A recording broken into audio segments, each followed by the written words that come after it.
ガス抜きホースが設置されていません。持ち上がってしまいます。おはようございます。アストロタイガー改造機の細です。今日はキャンピングカーのマッシュのサブバッテリーの改良についてです。前の動画でサブバッテリーの交換しましたけれども、その時にちょっとこれは問題じゃないかなと思うところがありましたので、今回はしっかり改良したいと思います。これからもキャンピングカーの動画を配信していきますので、チャンネル登録お願いします。はい。前の動画でお話ししましたが、キャンピングカーマッシュのサブバッテリーはこちらのシートの下に入っています。こちらがマッシュのサブバッテリーになります。サブバッテリーを交換した時についたことがありますので、3点改良していきたいと思います。まず1点目ですけれども、こちらのサブバッテリー、ガス抜きホースが設置されていません。鉛のバッテリーは通常の使用であれば特に問題はないのですが、充電器の不具合などで過充電になってしまった時に可燃性のガスが発生しますので、もしも可燃性のガスが発生したとしても、こちらのガス抜きホースで発生したガスは車外に排出できるようにしておきたいと思います。2点目、バッテリーはこの木材で横にずれないようにはしてあるのですが、固定はされてないので持ち上がってしまいます。バッテリーが持ち上がるほど車体が跳ねることもないかもしれませんが、こちらも安全のためホームセンターで PP 締め付けベルトを買ってきましたので、こちらでしっかり縛り付けて動かないように固定したいと思います。3点目はサブバッテリー自体の改良ではないんですけれども、先日サブバッテリーを交換した後に外部電源コードをつないだのですが、コンセントに電気が来てなくて家電製品を使うことができませんでした。原因はこの奥に100V のブレーカーがあるのですが、バッテリーを交換するときに当たってしまったのか、ブレーカーが落ちていました。見えないのでどこにブレーカーがあるかわからないと思いますが、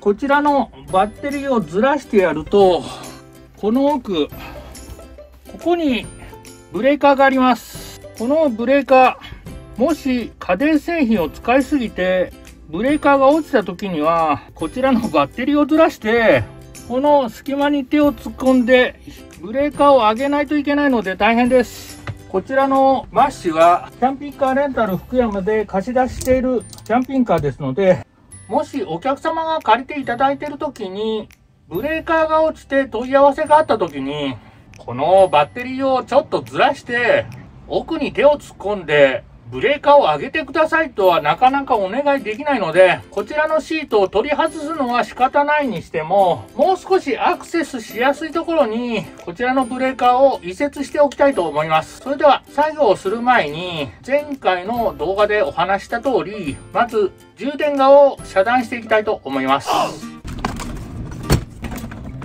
メインバッテリーのマイナス端子を取り外します。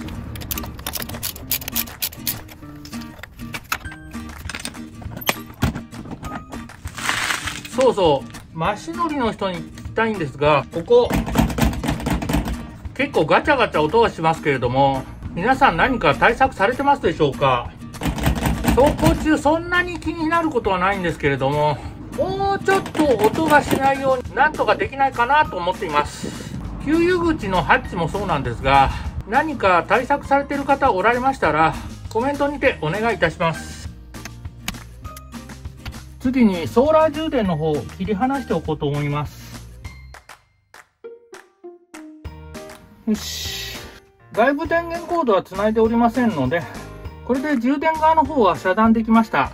前回もお話したようにマイナス端子の方から取り外していきます。なぜマイナスの方からかというと、車内に設置している場合、車体に触れてショートすることはないのですけれども、例えばメインバッテリーの交換をするときにプラスから外そうとした時に、工具が車体とプラスの間で設置してしまうとショートしてしまう可能性があります。マイナス端子と車体は工具が接したとしてもショートすることはありません。マイナス端子を全て取り外してしまえば、プラスの端子側の配線を外す時に車体と触れてしまってももうショートすることはありませんので安心です。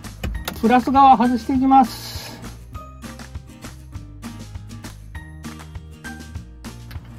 あ、そうそう。忘れないうちに写真撮っとかないと。あと車の 12V 触ってる時にたまに絶縁用の手袋しないと危険だって声上げる人がおられますけれども、 12V の鉛バッテリーぐらいであればプラスとマイナスに触れたとしても感電することはありませんので、そんなに目くじら立てて怒らないようにお願いします。取り外します。ここがブレーカーになります。こんな奥じゃなくてもう少し手の届くところに設置したいんですが、どうしようかな。またはバッテリーを少し右にずらしたらブレーカーに手が入る隙間ができるんでしょうか。横の木材を取り外します。この金属のシートのフレームが車体の方に触れてるかどうか分かりませんが、プラスの端子とあんまり近いとショートする可能性があるので、逆にこちらにしてやると、よいしょ。これだとフューズに手が入りますね。ちょっとここ当たるんですね。こちらの FF ヒーターのダクトの方を改良してやれば、もう少しこちらに設置できるかもしれません。最初はブレーカーを手の届くところに2設しようと思ってたんですが、バッテリーをずらすことによってこれでブレーカーに手が届くようになりました。この方向で進めたいと思います。反対側を止めてた木材、今度はこちら側に設置してバッテリーを固定したいと思います。下穴を開けていきます。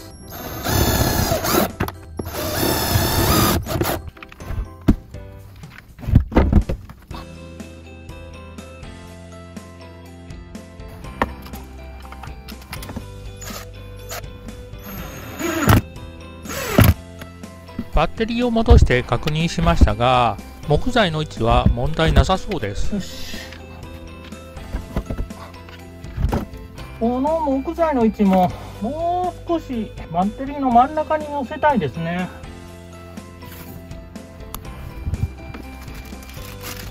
ベルトで固定したいと思っておりますので、どうしようかな。これバッテリーの下通したらちょっと邪魔かな。バッテリーの下に通しちゃうとちょっとガタガタしちゃうかな。そうでもないな。長さ結構あるので、もうぐるっと通しちゃってもいいかもわかんないですね。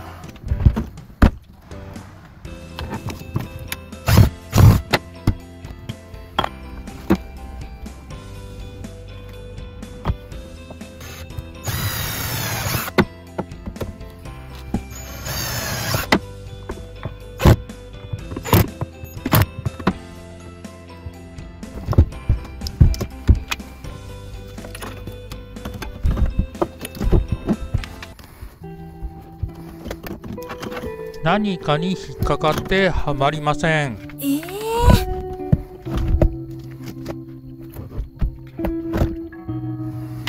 なんだ、なんか挟んでると思ったらマスキングテープ挟んでるじゃない。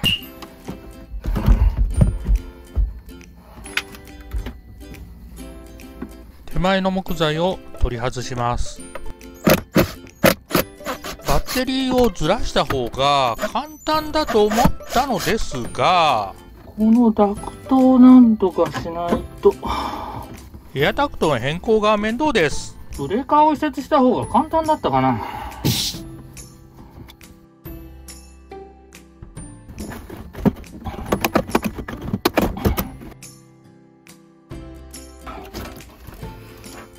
よいしょ。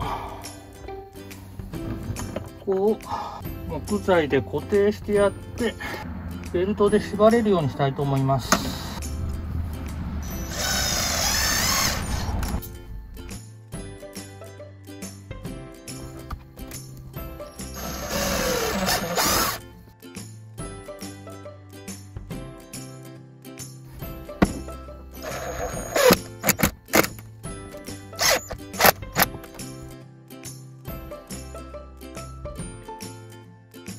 これで車が跳ねたとしてもベルトで留めておけば問題ないと思います。あと問題になってくるのはプラスとマイナスを変えた時に配線が届くかどうかですね。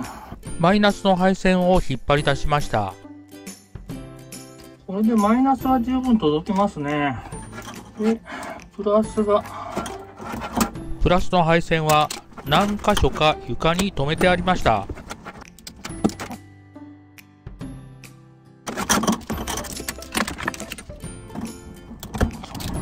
これでプラスも届きますね。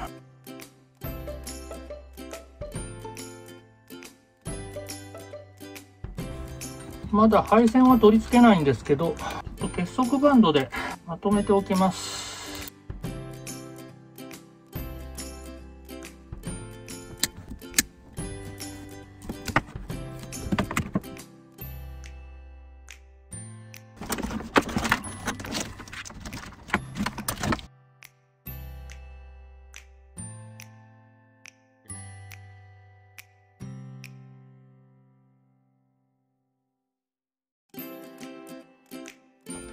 よし。バッテリーの固定と配線の長さはこれで問題ないですね。あとはガス抜きホースの設置ですね。これは床下に穴を開けてホースを通さないといけないんですけど、ちょっとこの下がどうなってるか外から確認したいと思います。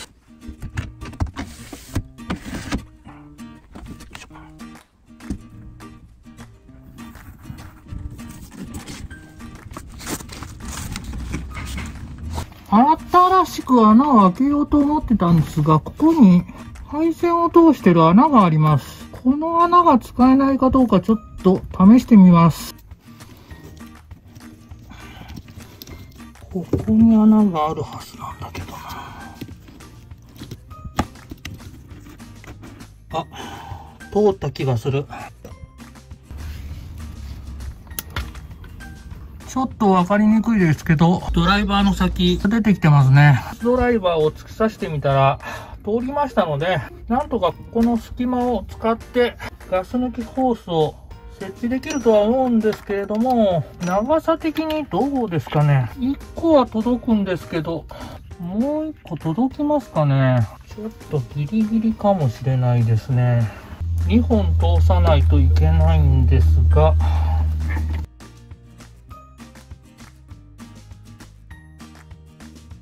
ホースが出てるかどうか外から見てみたいと思います。ホースが出てきてないですね。汚っ。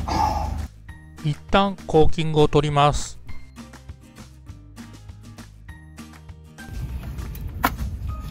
ホースが見えましたね。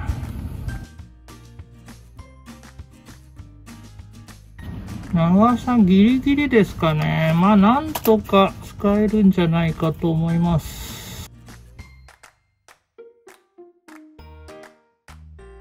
あとはコーキングで隙間を埋めておきたいと思います。この前の動画で使用したグレーのコーキング剤。先はどうしても固まってしまいますけど、この中までは固まってないです。この先の部分。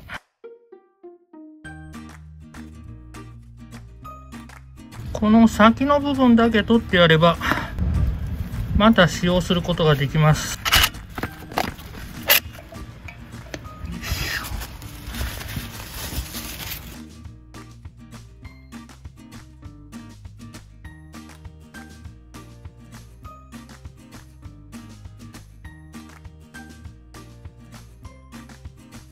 このままだとさすがにコーキングが出て汚れてもいけないので、一応コーキングが出ないように多少塞いではおきますが、もうここの先は固まっても、この奥側が固まらなければ問題ないので、もうこのまま次回使う時まで放置します。ガス抜きホースなんとか使用しましたが、今こちらピーンと張った状態です。できればここはホームセンターでホースを買い足して、もう少し長いホースにした方が良かったかもしれません。あとは配線を元に戻していくだけなんですが、この並列接続用に使用されてた配線、いつも私が使ってる配線よりちょっと細いんですよね。気に入らないので、こちらは作り直そうと思います。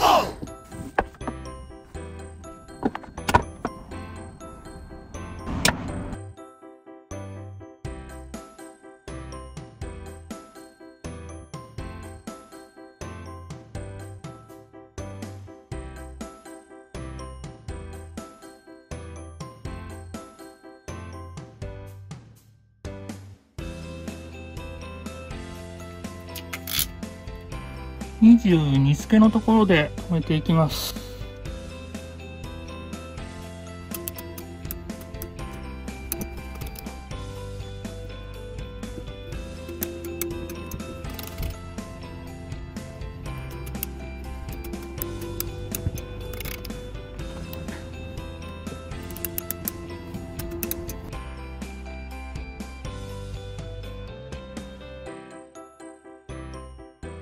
はい、2本完成しました。こちらの配線、NC 福山 .com でも販売しておりますので、よろしくお願いします。それでは、最後にマイナスの配線を取り付けるように、プラスの配線から取り付けていきます。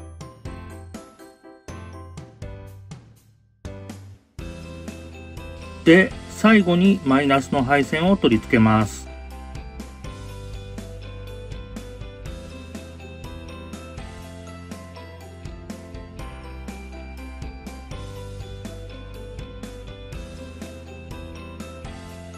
よいしょ。よーし。配線完了です。ベルトで固定もしましたし、ガス抜きホースのキャップ、忘れておりました。はい。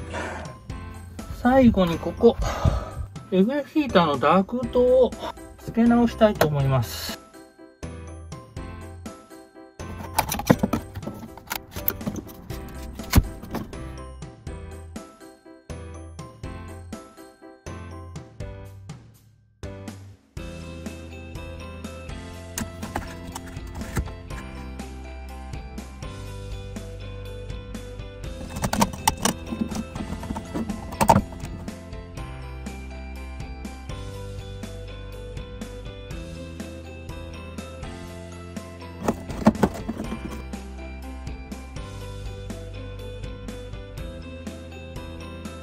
穴位置がわからなくなるので、一旦マスキングテープを貼って、マスキングテープに穴位置を写し取っておきます。ここと、ここですね。マスキングテープを剥がして、新しく、短くしたエアダクトに、マスキングテープを貼ると、多分この位置が元のビス穴の位置になると思います。はい。あとはこの多分合ってるだろう穴をめがけてネジ止めします。合ってました。穴位置しっかり合わせることができました。この穴位置も同じように合わせていきます。ここも3箇所穴合わせたいので、マスキングテープを先に貼っておきます。で、穴位置を、ここと、ここですね。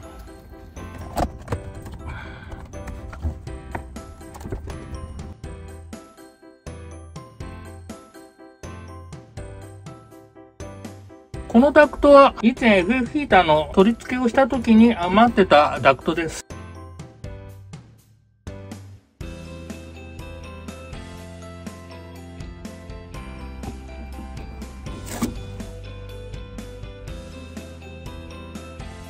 よし。ダクトを引き直して、ここ、バッテリーとエアダクトの間、隙間ができるようになりました。やったね。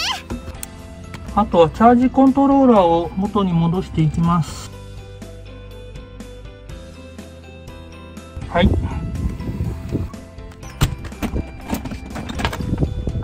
あとはメインバッテリーのマイナス端子、元に戻します。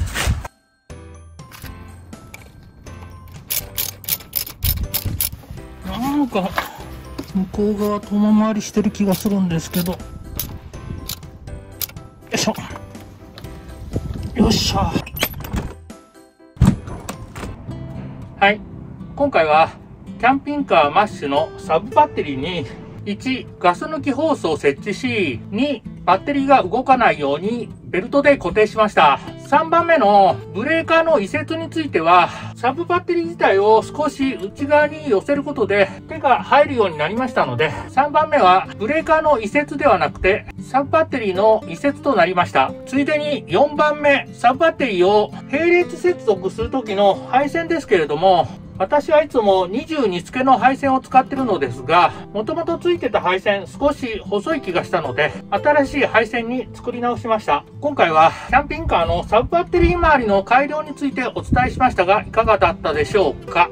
ガス抜きホースにしても、バッテリーの固定にしても、これをしないと絶対いけませんってことではないと思うんですけれども、こちらの車両はキャンピングカーレンタル福山で貸し出している車両になりますので、借りていただいているお客様に万が一のこともあってはいけませんので、念には念を入れて改良させていただきました。今回の動画は以上になります。いつもいいねとコメントありがとうございます。これからも頑張って動画配信していきますので、チャンネル登録お願いします。最後までご視聴いただきありがとうございました。昨日ものすごく大きい荷物が届きまして、そちらも進めないといけませんし、アストロタイガーも車検整備も進めないといけません。